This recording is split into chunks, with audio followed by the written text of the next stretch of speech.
हरिओम, हरे कृष्ण। जब भी मैं दया की, प्रेम की, करुणा की, इंसानी मूल्यों की बात करता हूँ, जब भी मैं यह कहता हूँ कि यदि हम अच्छे कार्य करते हैं, हमारे कर्म अच्छे होते हैं, तो हमें उसका अच्छा परिणाम सुख के रूप में मिलता है, तो अक्सर एक प्रश्न आता है कि गुरुजी, हमने जब जब भी लोगों का भला किया है, अच्छा काम किया है, उसका परिणाम हमें दुख के रूप में मिला है, सुख नहीं मिला। अब यह बात तो मानी जा सकती है कि सामने वाला ये कहे कि मैं अच्छाई के रास्ते पर था और मेरे रास्ते में कठिनाई आई। मैं बिल्कुल मानता हूँ, जो आदमी अच्छाई के रास्ते पर चलता है उसके सामने लोग बाधा भी बनते हैं और कठिनाई भी आती है। लेकिन यह बात बिल्कुल नहीं मानी जा सकती कि अच्छाई के रास्ते पर दुख होता है। अच्छाई के रास्ते पर दुख नहीं होता है। दुख तो केवल बुराई के रास्ते पर ही होता है। अच्छाई के रास्ते पर आप चल रहे हैं तो बाधाएं हो सकती हैं। अच्छाई के रास्ते पर चल रहे हैं तो गरीबी हो सकती है। अच्छाई के रास्ते पर चल रहे हैं कमजोरी हो सकती है। लेकिन अच्छाई के रास्ते पर चल रहे हैं दुख है ऐसा नहीं हो सकता, सुख रहेगा।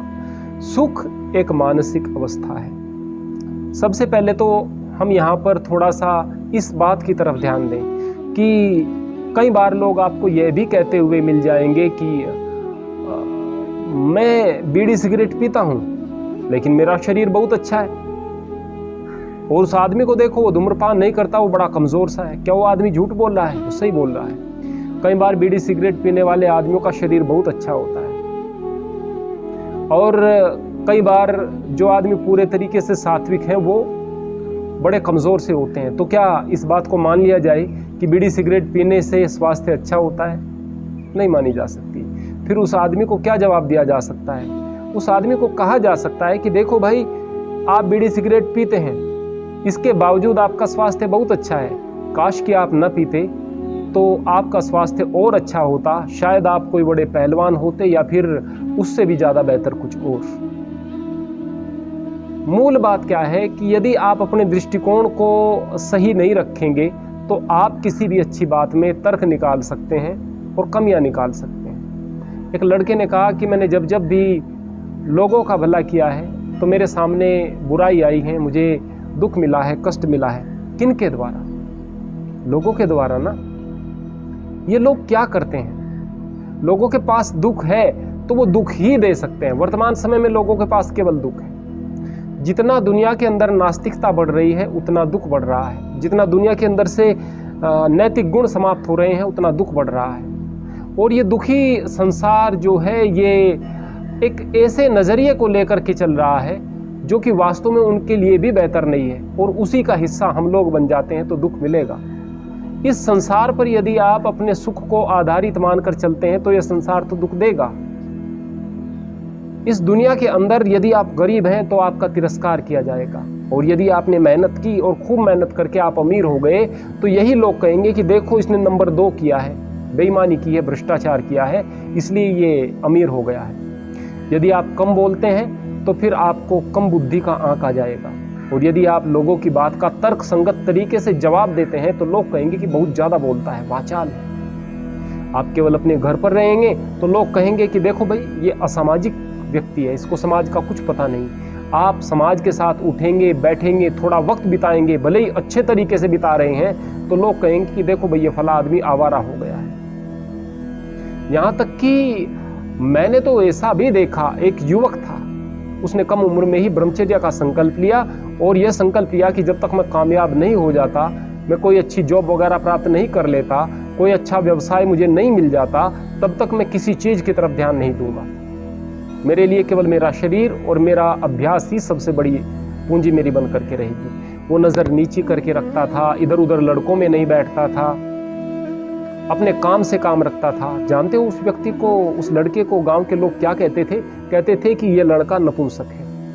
पहले लड़कों ने कहना शुरू किया साथ के उसके, फिर गांव भर में एक खबर फैल गई, उस लड़के की शादी होना बड़ा मुश्किल हो गई कि ये तो नपुंसक है। इस इंतहा को, मूर्खता की इंतहा को आप लोग समझ सकते हैं। इस संसार के अंदर इसी प्रकार के नियम चलते हैं। यदि आपकी खुशियां, आपका सुख इस संसार पर आधारित है कि लोग आपको सुख देंगे तो आप सुखी होंगे, तो यकीन मानिए आप कभी भी सुखी नहीं हो सकते। आपके सुख का एकमात्र तरीका क्या है कि आप अपने सुख को अपने अंदर से ढूंढे, बाहर से नहीं। बाहर से सुख ढूंढोगे तो दुख ही मिलेगा। बाहर दुख ही है, वही मिलेगा। जो चीज है वही मिल सकती है, सुख केवल अंदर से मिलेगा।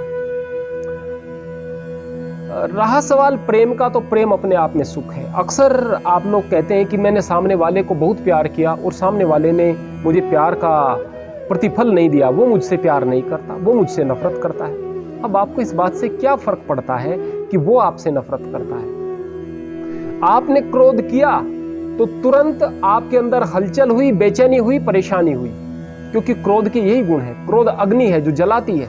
जलता हुआ कोयला हाथ में रखोगे किसी के ऊपर फेंकने के लिए, तो हो सकता है, बहुत संभव है कि सामने वाला उधर होकर बच जाए, लेकिन आपका हाथ जलेगा। तो क्रोध आपको जलाता है। प्रेम का स्वभाव है शीतलता, आनंद। वो आपको शीतलता देगा, आनंद देगा।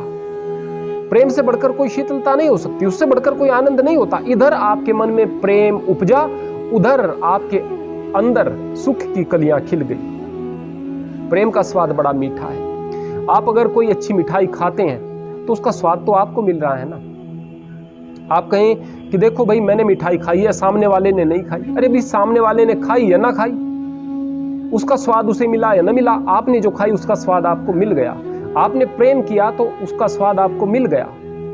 आपने किसी की सहायता की, गरीब की, किसी ऐसे व्यक्ति की जिसके लिए वो थोड़ा पैसा बहुत महत्व रखता था, जो कि आपने सहायतार्थ उसे दे दिया।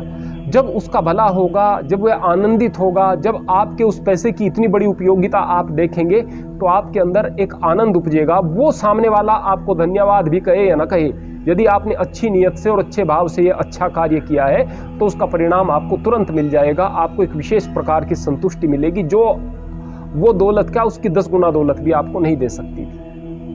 तो मूल बात यह है कि किसी भी प्रकार से आप कुछ अच्छा करने को चले, उसका परिणाम आपको न मिले, तुरंत मिलेगा, ऐसा हो ही नहीं सकता। अगर आप ये सोच रहे हैं कि मैं ये भला उसका करूंगा, उधर से मुझे ये मिलेगा, तो ना तो ये अच्छा काम हुआ और ना ही यह कोई पुण्य का कार्य हुआ और ना ही इससे कुछ विशेष सुख मिलेगा। आपने किसी के लिए भला किया, अब उसके बाद आपके मन में